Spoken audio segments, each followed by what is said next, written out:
Hello, and I'm super excited that I finally got my prediction out a couple of days before the actual fight. So this will be up on YouTube finally, and I had to make it in time for the UFC's return to Fight Island, which means they're giving us a pay-per-view, y'all, with not one, but two fights on the main card. The entire card is stacked, but I will only be doing my predictions here for the main card. There's only 5 predictions, but please go back and look at the entire card. And be looking out for my other social media platforms in case I want to slide another pick in there, because like I said, the entire card is stacked. Now, first up, going back and forth on this one, I'm choosing Hakeem Dawodu to beat Zabara Tukugov. Oh, I worked on that one. Hopefully I did it a little bit of justice. That's the fight I'm going back and forth on. That's one of those ones. Be looking out for my other social media platforms to see if I possibly renege on that fight. Moving on, I'm choosing Ketlin Vieira to beat Sijara Eubanks. I am choosing Kai Kara France to beat Brandon Royale. That's another one I'm kind of going back and forth on here. Brandon Royale's kind of an up-and-comer. I know, but Kai Kara France I think is a little bit underrated here. They're both flyweights. They're pretty much closely ranked by each other in the top 10. This is an important fight. So yeah, I'm doing a little bit more. I'm kind of going back and forth on that one too, but for right now I'm choosing France. Now, on to the first of the 2 title fights. So this is technically the co-main event, and we are seeing the vacant light UFC. I'm going to go ahead and start that all over again. Co-main event, and as you know, Mr. John Jones is now the former light heavyweight champion. He has vacated his belt, decided to move on up to the big boys, the biggest boys in the heavyweight division. So now we have a vacated belt. So we're seeing the number 1 contender, which is Dominic Reyes, the last man to fight John Jones, to a split decision loss. A lot of people think that he won. Of course, he's one of those people. He is fighting on, I thought it was a number 3 ranked. Correct me if I'm wrong. He might be number 2. Something, I don't know why I read number 3. More likely number 2 ranked light heavyweight, which is Jan Blachowicz, who has he's on a nice little 3-fight winning streak. Kind of the right time, right place, right performances, you know what I mean? Nice knockout victories over name opponents at the right time. He's kind of turned the corner there. He's a nice, well-rounded fighter now. So really, preparation meets opportunity here. Chance for success for Jan Blachowicz. I totally believe that he deserves to be in this fight. So let's go ahead and break it down a little bit, starting with Jan Blachowicz. Jan Blachowicz. Oh, so first off, they're actually around the same height. Jan, I believe, is an inch short, 2 inches shorter. It's 6'4" and it's 6'2". Jan is 2 inches shorter than, as all I can see from all the paperwork. Sometimes it's a little bit, an inch here, an inch there, different depending on what site you're on. But Jan is slightly shorter than Dominic Reyes. However, they actually have the same reach. In fact, on some of the sites, Dominic had a 1-inch reach disadvantage. And I was actually surprised to see that. Either way, I know that Dominic Reyes fights long. So even though they actually have the same reach, it won't look like that. It will look like Dominic Reyes has longer arms than Jan Blachowicz does because of the way he fights. So back on to Jan. Jan has the punching power advantage here. He is more, I believe, he is more powerful with his punches, even though they both, of course, have one-punch knockout power. And Dominic, of course, is a very powerful puncher. All the knockouts, he's undefeated, of course, but I still think that Jan is actually the more powerful fighter. He is the thicker fighter. I think if it does go down to the ground, I do believe he will have an advantage there. He has submission victories there. He has underrated wrestling and underrated jiu-jitsu. I wouldn't say underrated submissions, because we all are aware of the submission victories there. So again, Jan is very well-rounded. I would actually say he's a bit more well-rounded as far as his offensive skill set than Dominic Reyes. So I do believe that you should probably want to get this to the ground. You're going to want to lay and pray on him. You're going to want to weigh against him, against the cage, make him carry your body weight, even if you don't take him down, just to weigh on his arms, try to zap some of that energy, but really weigh on those arms. Of course, you need to put together some kicks, try to take away some of that punching power, that lead leg, try to make Dominic Reyes a little bit hesitate there, but really to disguise the takedowns. I think you should try to take him down. Now, of course, like I said, I think you're a bit, you have more punching power, so if you see the victory there, fight behind your jab. You have nice stand-up yourself. As we've seen, you got your knockouts as well. You've got your kicks and all of that as well. But I think that Dominic's actually going to be slightly faster on the feet. So that is why I say I think your best bet is to actually try to get this down. But you need to slow this down. Slower pace favors you, Jan.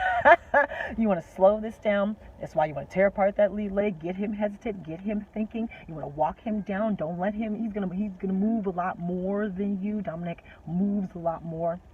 Quicker footwork and all of that. You don't want to walk him down straight lines.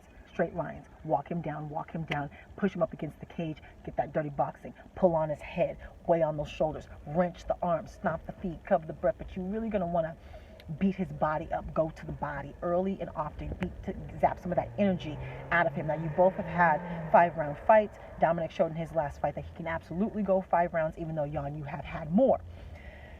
Whew. Now, on to Dominic. Like I said, I think you're going to be faster. I think you're going to have faster hands and faster feet, faster footwork, faster body movement. So I just think you're all around quicker than Jan. Now, how much quicker, I'm not sure. That will depend on, of course, that will have an influence on how you do your offense, depending on how much faster than Jan you are. Because, I do believe you're going to be faster. Fight behind that jab. Fight long. Again, same reach advantage, but you fight longer naturally. You'll seem like you have the reach advantage, even though you actually don't. So fight long, fight behind the jab, use those kicks as jab. The first 2 rounds of your Jon Jones performance were ridiculous. I would say a bit more measured, because you lost some cardio there in that 3rd round and then on to the 4th and 5th, which is what allowed Jon to kind of take over the fight. So I think you want to be a bit more measured here with Jan Blachowicz. I think you get cool, calm, collected, control your emotions. Because Dominic, you want to be champion so bad, and you can see it, you can feel it, and it's awesome. It's awesome. Control your emotions. I'd have a bit more measured attack here with Jan, but still blitz him with the offense. Fight him like you did Jon, just a little pulled back. Little bit pulled back. Your first 2 rounds against Jon Jones were incredible. So I do believe that you can overwhelm Jan, but be careful, protect yourself, because unlike Jon Jones, Jan got that one hit to quit him. So protect yourself. You don't want to be too overzealous. That's why I say control your emotions. If you do get taken down to the ground, pop back up. If you do get your back against the cage, switch the position and disengage. Get back into space. I do believe that Jan is physically stronger than you and capable of wearing on you. So make sure you stay in space, where I do believe you're better, you're quicker, you have more diversity in your shots. Kick his lead leg as well. Go to his body often and early as well. Zap some of that power out of his hands. And get down to the ground, pop back up. But you actually have incredible takedown defense, as we saw against Jon Jones. So who's going to win this fight? I'm actually sticking with the champ. Was that a little Freudian slip there? But I'm actually picking Dominic Reyes. This is a close fight. I think it's going to be a great fight, competitive fight. Jan has every chance of winning this fight. So I'm not like gun-ho, but I am going with Dominic Reyes. Now, main event, and we're seeing the UFC middleweight champion, Mr. Israel, the last style bender, Adesanya, take on Mr. Paulo Costa. I know he has a nickname. What's his nickname? It's not like Pretty Boy Costa, I know, even though he's so pretty. Someone tell me his nickname. All right. The build up to this has been amazing. Has been so entertaining. And to me, the right type of entertaining for, as I've discussed, with the way people decide to promote themselves. I like the way this has gone. So very entertaining for me. They've been going back and forth here. So, Israel Adesanya. Israel is about a couple of inches taller than Paulo Costa. He also has an 8-inch reach advantage. Everywhere I saw was anywhere from 7 to 9, so we're going to stick with 8. 8-inch reach advantage. And Israel fights long, because everybody who has a long reach doesn't necessarily fight long, and so it doesn't matter if you don't actually use it correctly. Israel uses it correctly. But let's go ahead and start with the challenger here, which is Paulo Costa. So being that he's slightly shorter with a serious reach disadvantage, he, as Israel says, the T-Rex arms. All right, Israel, you just got super long arms, okay? All right, so let me get into it.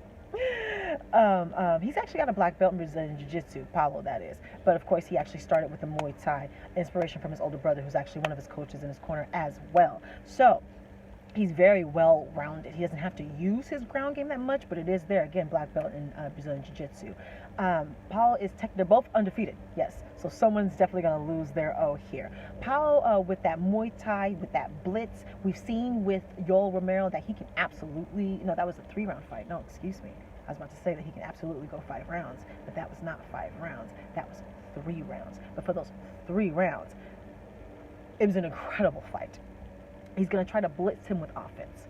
This is a man who fights downhill, and as he gets going, it's like a downhill snowball. It's very hard to stop him, so he's going to want to be first, which is very easy for him. He is extremely active and offensive. If you haven't seen him fight, please check him out. So you're going to want to be that, Paulo. You're definitely going to want to be active and you want to be often. You're also going to tear apart his lead leg, try to hamper some of that movement. You know he is with all those feints, all that shuking and jiving he does, all that fancy footwork, so you're going to have to attack that lead leg and attack his body as well. Try to zap a little bit of that energy, try to get him thinking. Like, again, you're going to want to be first, which you usually are first. Try to get him hesitant. You don't want him to get comfortable.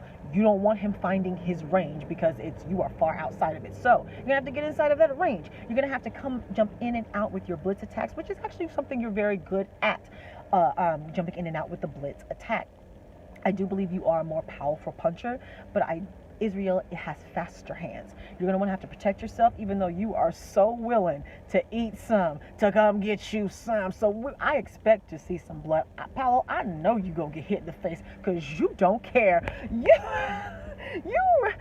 ran through Romero's punches like what? What you going to do, bloody face, and still beat him back. And you're probably going to have to take some shots here to get close to Israel Adesanya. But you're going to want to fight in the pocket. You're going to fight him in his chest, pushing him back the entire time. Straight lines, downhill, straight lines, straight lines, straight lines.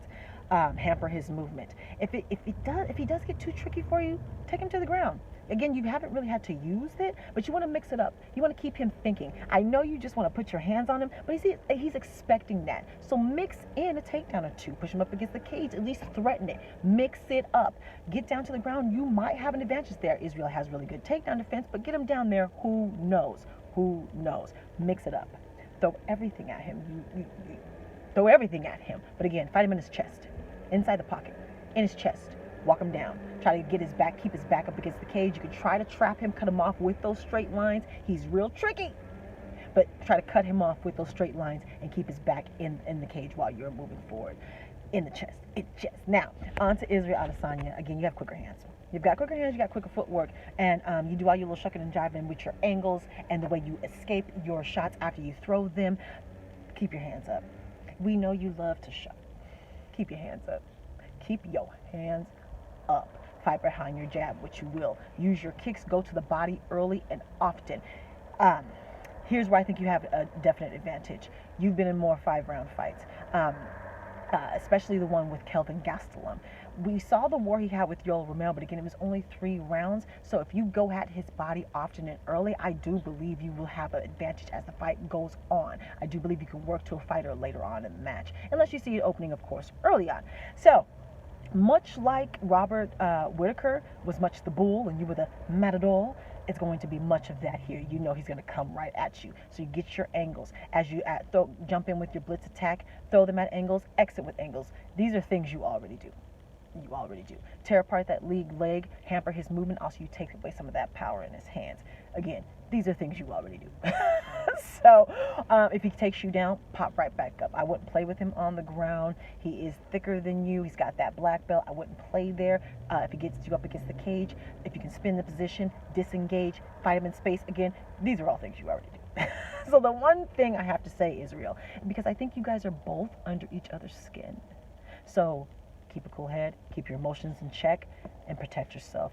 Don't shuck and jive. You shuck and jive. It's calculated, but don't do that here. Keep your hands up. One shot can end this here. He's faster than Kelvin Gastelum. He's more diverse in his striking than Kelvin Gastelum. He's got quicker knees and quicker kicks than Kelvin Gastelum, so you can't treat him like that. You must protect yourself. So, who's going to win this fight? I don't know. This is a toss-up. I'm going back and forth. I don't know. If you use my picks for betting, I don't know. And what I don't know, I stick with the champ. So I'm sticking with the champ here. But I don't know. This is going to be a great fight. I'm super excited. And just real quick, why do you think this is the main event? You think it's just because of all the heat that's on the fight? Because technically it's not really a written rule, but the highest weight title fight usually goes last, which would be the light heavyweight fight. Now, is it because it's a vacant belt that they're making it the co-main event? Just a question. Someone let me know. And let me know all of your picks. Follow me on Facebook, Instagram, and all of that. Subscribe, like, talk to me, take care, and goodbye.